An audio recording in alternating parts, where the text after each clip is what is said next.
Hello guys स्वागत करछा गोटे नुआ ब्लॉग टी चलो आज का जिमा में ताल खाई देखो मैं गाड़ी स्टार्ट कली बाहरली बाटे आसनी सुजीत की धर्मी देखो सुजीत बसले तार भी आसनी चिकू भाई घर के जाऊँ देखो चिकू भाई आसला चिकू भाई बसला तार देखो आम तीन टा आसनी जिमु ताल खाई से जगह निके बहुत बढ़िया जगह है। चलो आमर ब्लॉग रे कंटिन्यू बनी था देखो ये आमर गाँव बाहर यहाँ बेसी नहीं 5 किलोमीटर रास्ता है।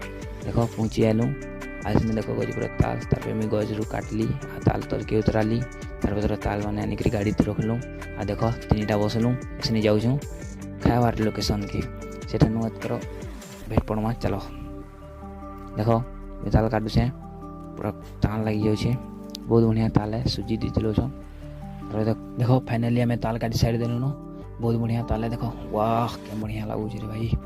देखो आमर ब्लॉग के देखु तो आम संगे बनी तो प्लीज लाइक सब्सक्राइब करबो। Bye bye Tata.